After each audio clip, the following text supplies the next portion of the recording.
Hawk Nation, and welcome inside the Rockwall Sportcenter Heath Hawk Update. I'm Chris Curtis, joined by the captain of the broadcast for the Hawks, Steve Deere. And Steve, a very impressive 20-0 victory for the Hawks on Thursday night. Kind of talk about what went right against West Mesquite, and the Hawks are now kind of starting a little winning streak now. Well, what went right was what's been going right all year, and that's the defense. I say it, I think, pretty much every week, and that is the defense is the backbone of this team. Pitching their second shutout of the year against a team like West Mesquite. You know, traditionally West Mesquite's known as a high-octane offense team, and when you shut out a team like West Mesquite, that's a pretty nice notch in your belt. And so really, more than anything, if you have to ask me what went right Thursday night, that would be it. It's kind of a broken record as far as last year, now this year. It kind of seems like we always talk about that defense. They carry this team. They were all over the field on Thursday, causing havoc. To QB2 for West Mesquite, also causing fumbles, and it was just a great night for the Rockwall Heath defense, and we can't preach it enough. Yeah, you know, it's almost like chum in the water for Sharks. Second straight week they've caused 5 turnovers, and it really seemed to steamroll on Thursday night. The week before was mostly interceptions. This week there was a lot of pounding and stripping at that ball, trying to strip it away, caused a lot of fumbles. And we asked Coach Moss about it last week. You ever lost a game where you've gotten 5 turnovers? And he just kind of chuckled at us and said, no, never lost a game where you got 5 turnovers. You create that kind of a turnover margin and consistently win the turnover battle week by week, and you're going to have a lot of victories. Well, Coach Moss obviously right. 5 turnovers, they got the victory. Let's see what Coach Moss has to say about his team's 20-0 victory over West Mesquite. Both sides of the football playing extremely well, offensively and defensively. Of course, getting a shutout, that was awesome. Great job out of the defense. It's nice having Coach Strom back after the loss of his mom. Offensively, I think Kenny Smith maybe had the best game of the year.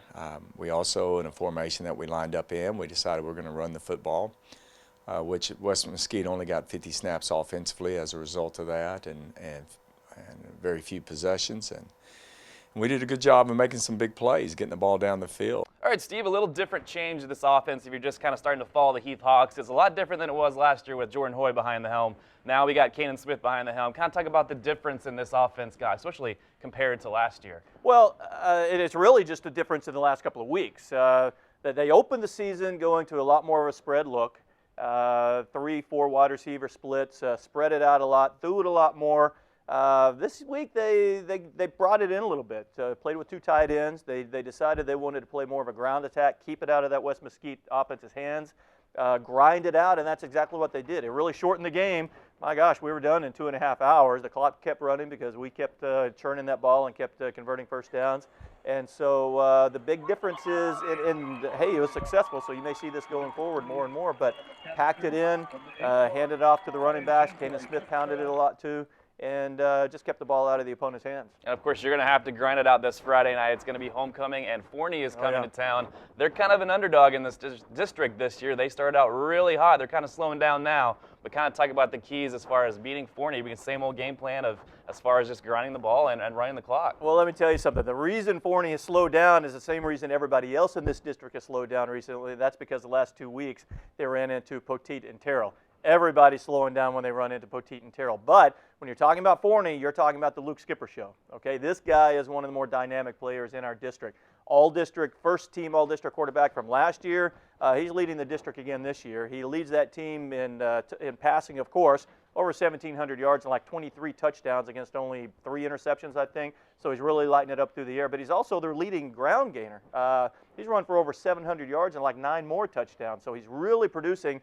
And the thing is, he really spreads it out a lot. He's got 5 different receivers that he gets it to that have scored at least 4 touchdowns on the year or more. So he spreads it out. He doesn't have 1 or 2 guys that he zones in on. This is a really good player. He might be the best offensive player in the district, really dynamic. And so we talk about how the defense has carried the team. They're really going to have to bring it this Friday night and shut down the Luke Skipper show if the Hawks are going to bring home a victory at homecoming. It's definitely not going to be an easy homecoming game by any stretch of the imagination, but this will have great playoff implications as far as seeding for Rockwall, Heath, and Forney. And, of course, you got to think Mickey Moss probably has his hands full this week. Let's hear what he has to say about his team's upcoming battle against Forney. They are. They're explosive offense. They're leading the 5A area in total offense and points and yards per game. In yards per game. And they've got one of the best quarterbacks in the area, I think, in Luke Skipper.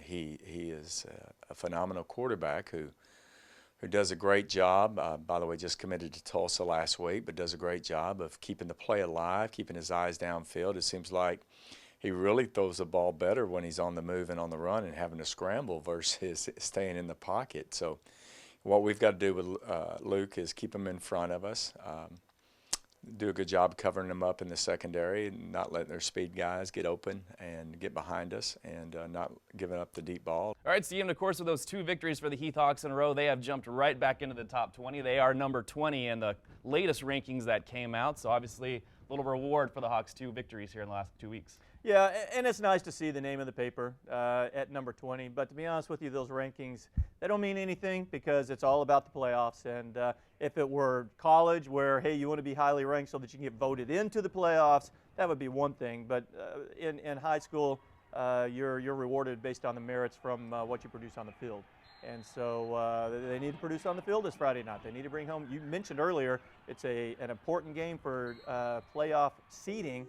If they win this week, the Hawks, they will probably be possibly the number 1 seed for Division I playoff, because Poteet and Terrell are both smaller schools, and so they may be the number 1 seed for the Division I playoffs if they win this week, and then of course they win out against South Garland and Roy City, which, by the way, Roy City's playing well too, so we'll talk about that next week. But yeah, it's an important game. We talked last week was a critical game for seeding in the playoffs. I think Forney's a better team than West Mesquite. I think the Forney will probably be the 4th team out of this district in the playoffs.